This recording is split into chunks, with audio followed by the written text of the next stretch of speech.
Kami dari kelompok investasi Reksa Kampus Politeknik Elbajo Komodus. Nama saya Najwa Atsiga dari Prodi Akuntansi Perpajakan. Nama saya Maria Helena Kurnia dari Prodi Akuntansi Perpajakan. Dan saya Leksanus Soma dari Prodi Akuntansi Perpajakan.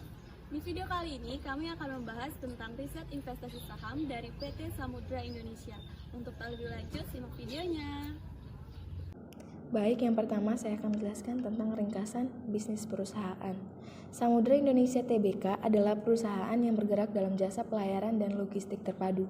Perusahaan juga menjalankan kegiatan usaha pergudangan dan pusat distribusi, depo peti kemas, transportasi darat, pelabuhan, pelayaran peti kemas, pengangkutan barang curah kering, jasa produk lepas pantai, logistik pihak ketiga, pengangkutan alat berat, keagenan, dan pengelolaan kapal. Bisnis perusahaan dibagi ke dalam berbagai lini bisnis seperti Samudra Shipping yang meliputi pelayanan berupa kontainer, bulk tanker, ship management, crewing, shipping agency. Yang kedua, Samudra Logistik yang meliputi logistik pihak ketiga, logistik proyek, pergudangan, logistik rantai dingin, depo kontainer, dan transportasi darat. Yang ketiga, Samudra Ports yang meliputi pengembangan pelabuhan dan terminal, operator pelabuhan, operator terminal peti kemas, operator terminal curah, penyediaan peralatan, pemeliharaan dan perbaikan peralatan. Yang keempat, ada Samudra Properti yang meliputi investasi properti, pengembangan dan manajemen properti, dan proyek sipil. Dan yang kelima, ada Samudra Service yang meliputi konsultasi, ketenagakerjaan, dukungan umum, layanan IT, dan MIC. Samudra Indonesia Tbk juga merupakan perusahaan terbuka yang sudah mempublikasikan sahamnya, yaitu sebanyak 12% kepada masyarakat sejak tahun 1999 dengan didukung oleh 6.000 karyawan, 150 lebih anak perusahaan dan kantor di berbagai wilayah Indonesia dan Asia. Samudra Indonesia berkomitmen memberikan solusi dan nilai lebih kepada pelanggan dan masyarakat di bidang logistik dan pengiriman. Dalam bisnis tentu ada yang dinamakan persaingan. Dalam bisnis di bidang logistik dan transportasi laut ini, PT Samudra Indonesia menghadapi posisi persaingan yang cukup ketat. Namun, PT Samudra Indonesia telah melakukan beberapa strategi bisnis, diantaranya ekspansi bisnis ke luar negeri, modernisasi armada kapal, dan diversifikasi bisnis. Lalu ada analisis keuangan. Selama pandemi COVID-19, banyak perusahaan di berbagai sektor mengalami dampak signifikan, termasuk perusahaan-perusahaan di sektor transportasi dan logistik. PT Samudra Indonesia juga tidak luput dari dampak tersebut. Ketika pandemi COVID-19 mulai melanda pada awal tahun 2020, pasar keuangan mengalami kejatuhan yang signifikan.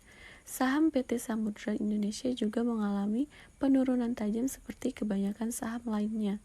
Investor khawatir tentang dampak pandemi terhadap permintaan dan aktivitas ekonomi secara keseluruhan, termasuk industri transportasi dan logistik.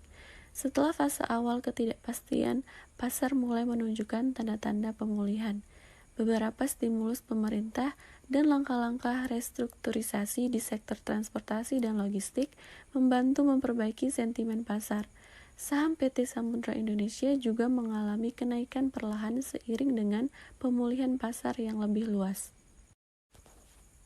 Memasuki tahun 2022, saham PT Samudra Indonesia mencatatkan laba bersih senilai 212,69 juta dolar Amerika Serikat atau setara 3,26 triliun sepanjang 2022 dengan pertumbuhan 128,64% year on year.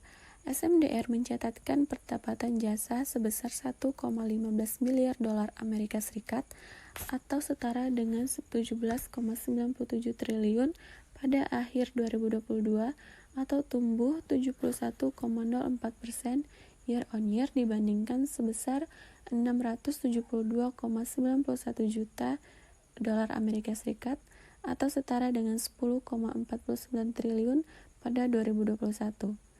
Pendapatan uang tambang sebesar 986,15 juta dolar Amerika Serikat, pendapatan kegiatan keagenan, forwarding, dan kegiatan pelabuhan yang naik menjadi 96,43 juta dolar Amerika Serikat.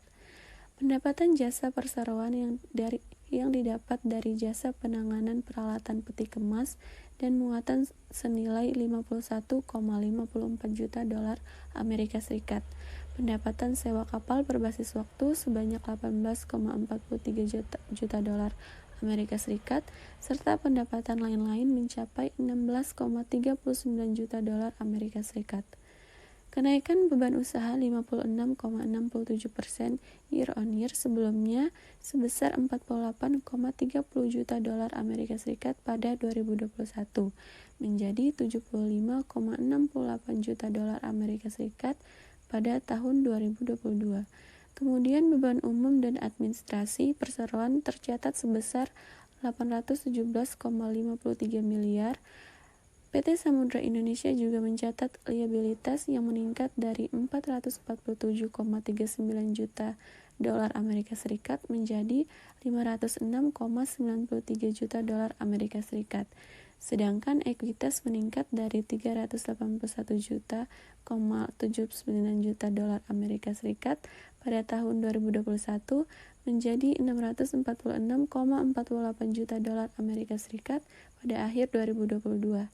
Aset juga meningkat dari 829,18 juta dolar Amerika Serikat pada akhir 2021 menjadi 1,15 miliar dolar Amerika Serikat hingga akhir 2022. Saat ini, SMDR menjalankan 5 lini bisnisnya, diantaranya Samudra Shipping, Samudra Logistik, Samudra Port, Samudra Property, dan Samudra Service.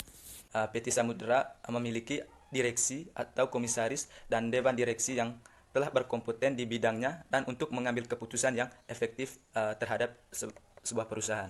Yang berikutnya itu kebijakan dan prosedur, yang dimana kebijakan dan prosedur ini yang telah ditetapkan oleh PT Samudra ini dijalankan secara konsisten untuk atau seperti manajemen risiko dengan tata kelola perusahaan dan etika bisnis. Yang berikutnya itu pengawasan dan pengendalian, yaitu pengawasan dan pengendalian PT Samudra Indonesia ini memiliki sistem pengawasan dan pengendalian yang efektif untuk memastikan kepatuhan terhadap kebijakan atau prosedur yang telah ditetapkan oleh perusahaan.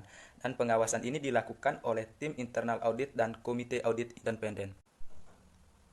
Transparansi dan akuntabilitas dalam tata cara kelola perusahaan PT Samudra ini seperti publikasi laporan keuangan secara teratur, pelaporan yang akurat dan tepat waktu, serta keterbukaan informasi yang memadai pada para pemangku kepentingan di dalam PT Samudra terhadap kepatuhan dan etika bisnis. Jadi kesimpulan dari PT Samudra Indonesia dalam perhitungan weighted average cost of capital, perusahaan Indonesia Terbuka memiliki proporsi modal saham sebesar 56% dan proporsi hutang adalah 44%. Dalam perhitungan biaya ekuitas cost of equity, perusahaan menggunakan model capital asset printing model dengan suku bunga bebas risiko atau risk-free rate adalah 5,75%, premi risiko pasar atau market risk premium adalah 4% dan beta saham perusahaan adalah 0,949, maka diperoleh cost of equity sebesar 2%. Dari biaya hutang atau cost of debt perusahaan, yaitu suku bunga yang harus dibayar perusahaan atas hutangnya adalah 3% dan pajaknya sebesar 2%. Maka weighted average cost of capital perusahaan Samudra Indonesia Terbuka adalah 0,00197. Nah, ini berarti bahwa perusahaan mengeluarkan 0,19% dari total modalnya untuk membiayai operasi bisnisnya dan dapat mempertahankan nilai modalnya dan memenuhi kewajiban keuangan kepada pemegang saham dan kreditur. Maka kami merekomendasikan para pembeli kepada pihak perusahaan. Sekian penjelasan tentang riset investasi saham PT Samudra Indonesia Tbk dari kelompok kami. Semoga bermanfaat. Bye. Sekian penjelasan tentang riset investasi saham PT Samudra Indonesia Tbk dari kelompok kami. Semoga bermanfaat. Bye.